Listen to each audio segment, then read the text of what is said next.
Good evening on this spooky night. I'm glad you found some time in between your trick-or-treating to watch this video. This lesson shouldn't be very spooky.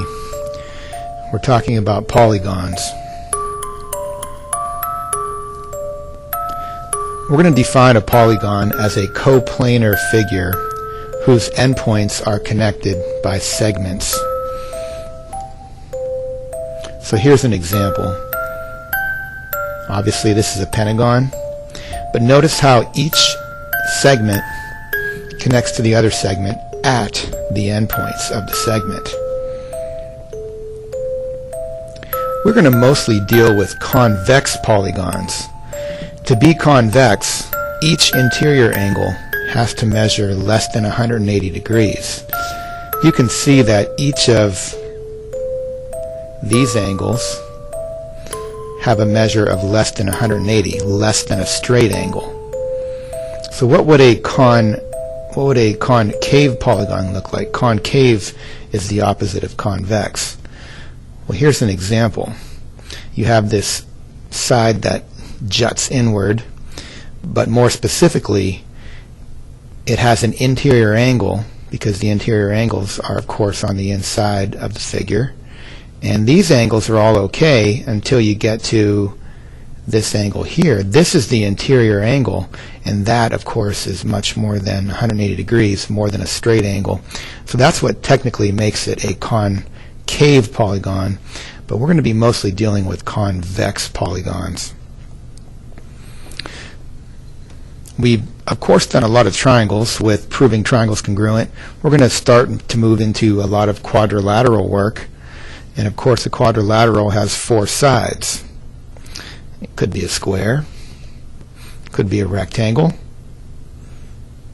and by the way, a square is a rectangle by definition. We'll get into more of that later. This appears to be a parallelogram, two pairs of opposite parallel sides. That is a special quadrilateral. Maybe a trapezoid. Yes, a trapezoid is a quadrilateral. It has one pair of parallel sides. And look what's coming in next. We have a kite. A kite just flew in, and this is also a quadrilateral. But a kite has specific characteristics, which we'll get into. Whoa, where'd that come from? That's not a quadrilateral. That's not a polygon. It's kind of creepy. I have no idea where that came from. Let's move on.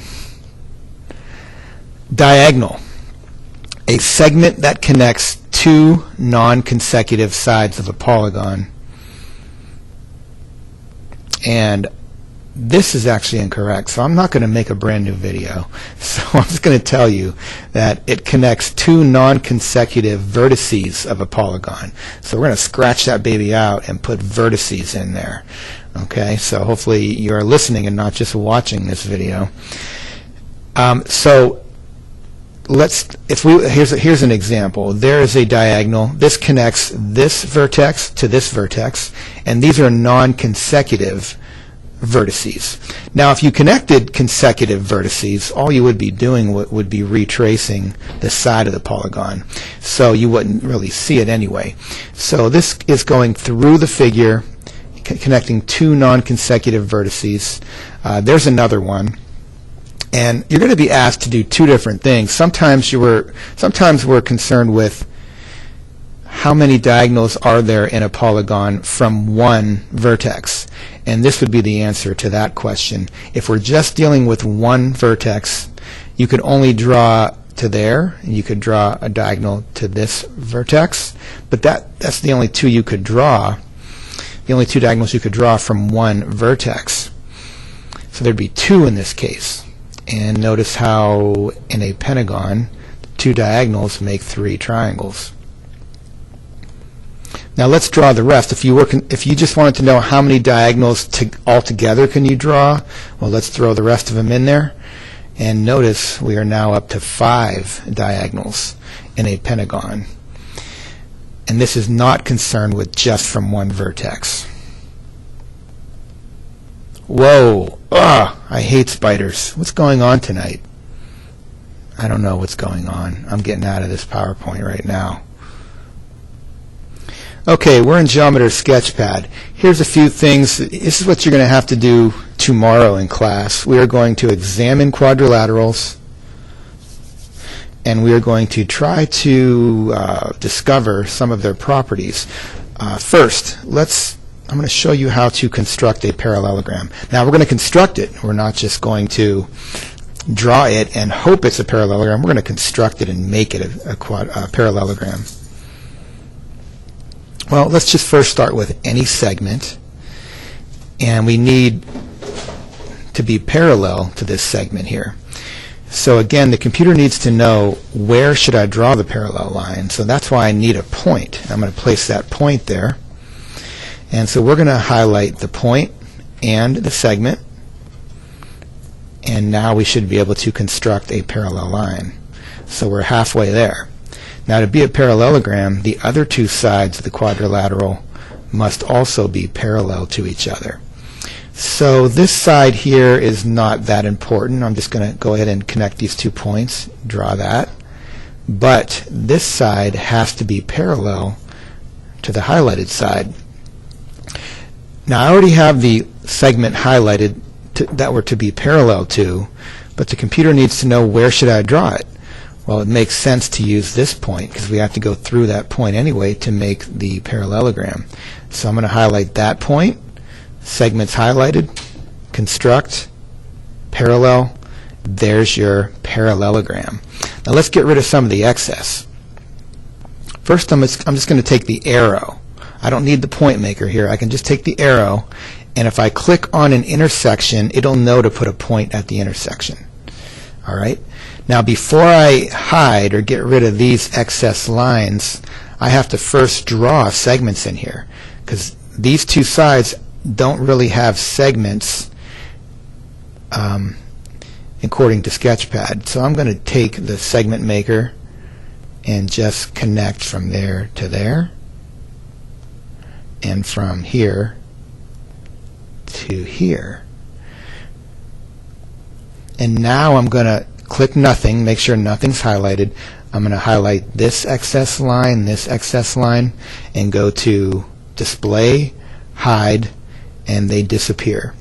And there we have it. And you can see that this stays a parallelogram, even if I move different points around. These are all parallelograms. Properties of a parallelogram. And by the way, you're going to have to be able to do this parallelogram tomorrow in class. So you can rewind, watch it again, but I expect you to be able to do that in class tomorrow on Sketchpad. Let's just do a couple things here, and then I'm going to let you get back to your trick-or-treating. I hope nothing else pops up, because that PowerPoint freaked me out. Ooh, that door just closed all by itself. I'm not kidding you, in my classroom. Now I'm really nervous. But anyhow, I think I'll be all right. A couple properties. Let's measure the sides. I know that these sides are parallel to each other, but are they congruent for sure? Appears that they are. Now remember, this is just one case, so it doesn't really technically mean that we've proven this. But if I move around to different ones, I am not going to be able to make them not congruent. So it seems like in any parallelogram that I draw, the opposite sides not only are parallel, but they're also congruent. Does that work over here also? Looks like it. That'd be AC, this is BD. And again, I could change it any way I want, but those two sides are going to stay congruent. Angles, remember how to measure angles? You have to highlight the 3 points that make up the angle. I can't just highlight C and go to measure. I have to go A, C, D, and now go to measure angle 61.7. Let's measure the opposite angle. Actually, no, let's measure angle A. So C, A, B, measure angle. Not congruent, but maybe something else. Look at them, see what you think. Let's measure angle B. A, B, D, measure angle. Aha, that's congruent. So opposite angles appear to be congruent. So I'm assuming that this will be 118.3 for angle D. And it is. And hopefully you also figured out what's true about consecutive angles of a parallelogram. One more thing, diagonals. Let's draw this diagonal. Let's draw this diagonal. And of course you get a bunch of triangles in here. We would be probably be able to prove that these opposite triangles are also congruent, and these two are congruent. So these diagonals, are these diagonals congruent? They don't appear to be. And they are not, 12.2 and 8.7. But maybe if we get to a certain other special quadrilateral, that the diagonals become congruent. And you can imagine which quadrilateral would make these diagonals congruent. Well, we're looking awfully like a rectangle there, where the diagonals become congruent. But just in any old parallelogram, it appears that the diagonals are not necessarily congruent. There's some things we'll be doing. Have a great night, and I hope you stay alive tonight.